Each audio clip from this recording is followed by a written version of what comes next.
My girlfriend told me she was pregnant, and I believed her. What came next exposed a lie so calculated, it broke every bond one had. My parents wanted me to stay quiet, but I chose to disappear instead. My name is Jonathan. I grew up in what I used to think was a good, decent, close-knit Christian household in the suburbs. Church on Sundays, grace before meals, chores, curfews, the whole small-town script. My parents, Susan and Daniel, preached family unity as if it were scripture, emphasizing that loyalty and forgiveness were the most important things. They used to call us Team Thompson. Yeah. Turns out I was just the mascot. I had dreams. Big, ambitious, but simple ones too. Finish my degree, land a steady job, marry my college sweetheart, Christine, and eventually raise 2 kids with a golden retriever and a grill in the backyard. I was building my life with love and spreadsheets. Christine and I met during our freshman year, both hunched over economics textbooks in the campus library. She laughed at my joke about sunk costs, and somehow, that led to 2 years of dating, late-night ramen, and slow dancing in dorm hallways. She was my everything. We were a team. She dreamed of working in nonprofit arts management. I wanted to get into sustainable engineering. And together, we mapped out a future where we supported each other. She was warm, focused, and organized. And when she smiled at me, I felt like I'd found the only home that mattered. But all that came crashing down on one cold, brittle Thursday night. We had just eaten dinner, spaghetti, garlic bread, cheap wine from the corner store. She'd been quiet all evening, picking at her food and fidgeting with her sleeves. I asked what was wrong. She looked up at me, eyes wide and rimmed with tears. "Jonathan," she whispered. "I'm pregnant." I blinked. The word felt foreign, almost comedic in how surreal it sounded. "You're, what? Pregnant?" It hit like a truck. We weren't even halfway through college. My brain tried doing math, how much daycare costs, how much rent costs, how much our lives would change. And then I saw the fear in her eyes. This wasn't some prank. This wasn't a test. I took her hand, trying to breathe. "Okay, we'll figure it out. We'll make a plan. But Christine, are you sure this is what you want?" She nodded, lip trembling. "I want to keep it. I know it's not ideal, but I can't imagine not having this baby." I didn't have all the answers, but I told her I'd be there. Because I believed in her, in us, in the life we were building, even if this wasn't part of the blueprint. But what I didn't know, what she hadn't said, was that the baby wasn't mine. A week later, she broke. Couldn't keep it in. Couldn't carry the weight of the secret anymore. We were sitting on the park bench near our old dorm, and she was crying before she even opened her mouth. "I need to tell you something," she said. I thought it was about the baby. Maybe complications. Maybe she was having second thoughts. But no, it was so much worse. "It's not yours," she said, barely audible. The world tilted sideways. I stared at her, not understanding. "I don't what?" "I was with someone else." She said his name, and I swear I heard my ribs snap under the weight of it. Patrick. My brother. Not just a brother. My best friend. My roommate growing up. The guy I covered for when he broke curfew, the one who taught me how to shave, who cheered when I got into college. I couldn't speak. Couldn't blink. The betrayal hollowed me out in real time. Christine was sobbing now. It was a mistake. I didn't mean for it to happen. It was just one night. I didn't think, but I wasn't listening. I was already dialing Patrick. I called Patrick 3 times. He didn't answer the first 2. On the third, he picked up and said, "Hey bro." Like I wasn't standing in a tornado of his making. My voice cracked. "You slept with Christine." Silence. Not even breathing. Then, "I didn't think she'd tell you." I saw red. "You didn't think she'd tell me? That's your defense." "John, it was one time. And now she's pregnant." Another pause. "She's..." "What?" He hadn't known. He cursed under his breath. "Damn it." I hung up. Couldn't hear another word. My hands were shaking so violently that I dropped the phone. Couldn't believe it. My brother. My flesh and blood. The guy who used to steal my fries and beg me to cover for him when he snuck out to parties. The guy who cried with me when our dog died. He had destroyed everything. Christine tried to reach out again that night. Texts. Missed calls. "Please talk to me. I didn't want this." I was scared. I didn't respond. Instead, I drove 2 hours back home. I needed answers. I needed my parents to make sense of this. I needed someone to say, "This is not okay." When I walked into the house, my mom gasped like I was a ghost. "Jonathan, what are you doing here?" I didn't wait. I dropped the bomb. "Christine's pregnant. It's Patrick's." My mom went pale. My dad looked like I just punched him. That can't be true, he said flatly. She told me herself. Silence. Then, slowly, Patrick appeared at the top of the stairs. No words. Just his face, guilty, tired, defensive. My mom's voice broke the tension. We need to talk. As a family. We sat at the kitchen table like we were about to discuss groceries, not betrayal. It happened, Patrick admitted. It was a mistake. I was drunk. She was upset. It just happened. And now there's a baby, I said through gritted teeth. My mom reached across the table. John, I know this is hard. Hard? He ruined my life. My dad cleared his throat. We can't change what happened. But we can choose how to move forward. What does that mean? It means we support the baby. We stay united. I stared at them. You're kidding. No, my mom said. She's family now. I laughed. Loud, bitter, hollow. So she cheats on me with my brother and your response is welcome to the family? People make mistakes, my dad said sternly. You need to forgive. I stood up. You want me to forgive? Fine. But I won't stay here and watch you turn betrayal into a baby shower. Jonathan. No. I'm done. I packed a bag and walked out. Nobody followed me. Nobody stopped me. They just let me go. Leaving wasn't as cinematic as it sounds. I didn't slam a door or peel out of the driveway. I just sat behind the wheel of my old Civic for 10 minutes, hands on the steering wheel, wondering where the hell I'd go. I had half a tank of gas, $312 in my checking account, and a backpack full of clothes that still smelled like Christine's detergent. I ended up crashing on a friend's couch in the city. Rob, college buddy, freelance coder, allergic to commitment but rich in ramen and floor space. He didn't ask too many questions. Just handed me a blanket and a beer and said, you can scream if you want. The walls are thin, but I got headphones. I didn't scream. I just lay there that first night staring at the ceiling, listening to pipes hiss and traffic hum outside the window, trying to convince myself that none of it was real. It didn't work. Over the next few weeks, I floated through life like a half-broken ghost. I picked up shifts at a hardware store. Ate expired canned soup and instant noodles. Applied for every engineering internship I could find, though my grades had started to slip from emotional whiplash. I had one rule, no contact. I blocked Christine. I blocked Patrick. I muted my parents. Even when my phone buzzed endlessly with calls and guilt-laced messages, come home, Jonathan. Family sticks together. Don't let bitterness ruin you. I ignored every single one. What they called bitterness, I called boundaries. And slowly, painfully, I began to rebuild. I started working with a nonprofit that installed solar systems in underserved neighborhoods. It didn't pay much, but it gave me purpose. Something real. Something useful. That job led to another, an entry-level gig at a green tech startup downtown. I fixed bugs, ran data models, drank bad coffee, and learned to code as my life depended on it. Because it did. Rob introduced me to a friend of his, Maya, a UX designer who thought I was too polite for someone with such heavy eyes. She was kind, direct, funny. Nothing like Christine. Nothing like anyone from back home. We started with coffee. Then walks.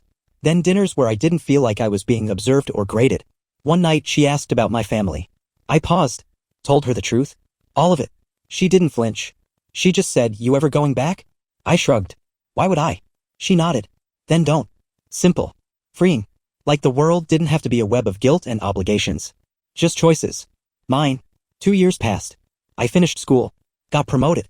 Moved into a tiny loft with a view of the river and enough plants to feel like a jungle. Maya moved in. We traveled. Built IKEA furniture without killing each other. For the first time in forever, I didn't look over my shoulder. Until one day, the past found me. A letter. Handwritten. No return address. Just one line on the envelope from Mom. I opened it like it was ticking. Inside, 8 pages. All apologies. All tears. All we miss you. Turns out Christine had left Patrick. Took the kid and moved in with her parents out of state. Patrick spiraled. No job. Drinking. My parents were trying to hold the pieces together and suddenly I wasn't the outcast. I was the missing piece. They wanted me to come back. To save them. I didn't respond to the letter. Not right away. I left it on the kitchen table where it sat like a ghost. Maya read it too. She didn't say much. Just looked at me and asked, you okay? I nodded. But inside? A war. They hadn't written to check on me. They didn't want to know how I was doing. No mention of Maya. No apology from Patrick, just silence wrapped in my mother's familiar script. You were always the stronger one. Your father's not well. We need you. Come home. Come home? To what? The house where they called my pain bitterness? The people who told me to forgive while they held a baby shower for betrayal? No. A few days later, Priya, my cousin, the only one who'd ever really had my back, called. I answered. You heard about Patrick, right? She asked. Only what the letter said. He's spiraling. That's putting it lightly. DUI. Lost his job. Christine left with the kid. Grandma's health is tanking. And your parents? They're in way over their heads. And now they remember I exist. It's not right, she said. They should have protected you. Not him. That cracked something open in me. For 2 years I'd carried this grief like a weight. Now someone finally said what I needed to hear. And it wasn't from my parents. It was from someone who watched it all and saw the truth. I thanked her, hung up, and made a decision. Not out of guilt, not out of forgiveness. Out of power. I wrote back. Short, direct, surgical. I'm not coming back. You threw me out and replaced me with the person who broke me. You made your choice. Now live with it. I have. Maya read it and gave me a slow, proud nod. That's the closure they didn't want but needed. Weeks passed. No reply. Then one day, another letter. This one is from Patrick. I didn't recognize the handwriting at first. It was messy. Unsteady. John. I don't deserve a reply. I know that. I ruined everything. I ruined you. I've lost Christine. I barely see my kid. Mom and Dad are ashamed but still can't say it. I was always the golden child. You were the good one. And I hated you for it. That's no excuse. Just truth. I'll live with it. I'm in therapy now. Trying. But I don't expect you to care. Just. I'm sorry. I sat with that letter for a long time. I didn't cry. I didn't rage. I just breathed. That night, I went on a walk with Maya. I told her everything. She didn't interrupt. Just held my hand. So, she said, what now? I looked at her. Looked up at the stars. Yeah? I keep living. With or without them? Without. For now. Maybe forever. Peace has a funny way of sneaking up on you. You don't notice it arriving, you just catch yourself smiling at a stoplight or laughing without effort and realize the war inside you is finally quiet. That was me. 3 years after the betrayal, 2 years after choosing silence over guilt, I felt peace. Not perfection. Not closure wrapped in bows. Just peace earned, fragile, real. Maya and I moved again. A bigger place. One with a little patch of backyard and space for her design studio. We got a dog. Named him Biscuit. The kind of dog that flops over like a pancake and demands belly rubs at sunrise. We were good. I was good. Until Priya called again. John, she said, voice shaking, Grandma passed. The funeral is next week. They're asking about you. I went quiet. They've got no right, I said flatly. I know. But I also know she loved you. She always asked about you. You were her favorite, you know? I swallowed hard. My grandmother had never judged me. Never took sides. In her last letter to me, one Maya had framed in our hallway, she'd written, family fails us, but love does not. I decided to go. Not for them. For her. The funeral was small. Tense. When I arrived, heads turned like ghosts had entered the chapel. I saw my father first. Older. More stooped. Then, my mother, hands clasped tightly, jaw trembling. And Patrick. He stood in the back. Pale. Hollow. A stranger. I didn't speak to them. I took a seat next to Priya and stayed until the final prayer. Afterward, as the family lined up to exit, my father stepped toward me. Jonathan. I held up a hand. Don't. He stopped. I looked him in the eye. This isn't forgiveness. I came for Grandma. Not for you. He nodded. His lips pressed into a line. Understood. I walked past him, past Patrick, who didn't meet my gaze, and out into the sunlight. That night, Maya and I sat on our patio. She rested her head on my shoulder. How was it? Final, I said. They saw me stand tall. Not broken. Not begging. Just me. You were always more than what they tried to make you. I kissed her temple. Thanks for reminding me. A month later, a package arrived. Inside, a wooden box. My grandmother's locket. Her journals. And a note in my aunt's handwriting. She wanted you to have these. She said you'd know what to do with the truth.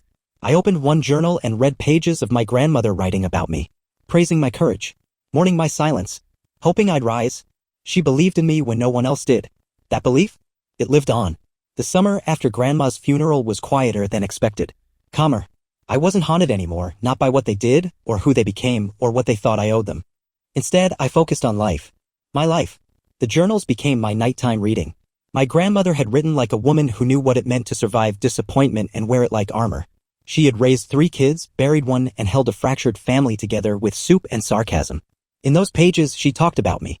About the soft-hearted grandson with a spine like steel. She saw me. That was more than my parents ever did. Meanwhile, things with Maya blossomed. She was launching her firm. I was consulting part-time while building a new nonprofit arm focused on solar access in low-income communities. We were building something real. Something earned. One night over dinner, Maya looked at me and said, I want to marry you. I blinked. Not a proposal, she laughed. Just a statement. I smiled. Good. Because I already bought a ring. She laughed. Then cried. Then tackled me with a hug that felt like every moment I'd ever longed for, honest, unforced, mine.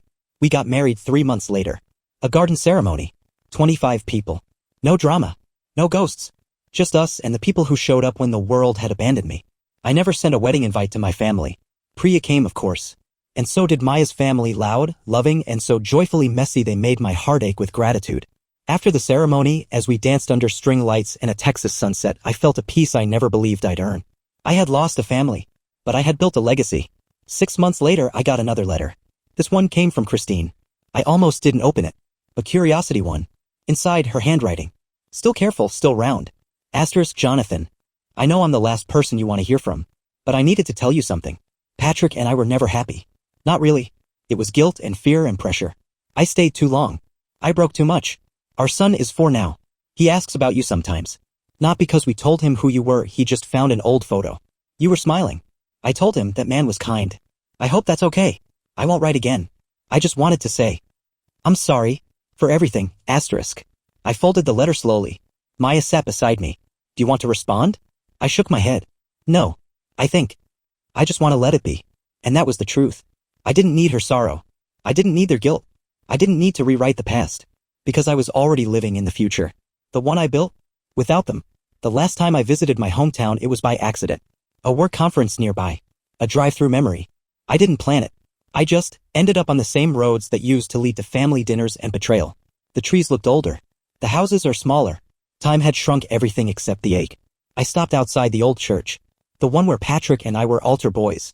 Where my parents used to hold hands and nod along to sermons about loyalty. It was empty now. Closed for renovations. Or maybe just abandoned like so many things we leave behind. I didn't go inside. I just stood there. And I forgave them. Not out loud. Not in a letter. Not through a call. But in my heart. Because forgiveness isn't about letting them back in. It's about setting yourself free. Maya and I moved again last spring. New city. Bigger vision. We opened a joint studio, her design, my clean energy consulting. We built something together that neither of us could have done alone. She's pregnant now. And when she told me, I cried. Not because I was scared.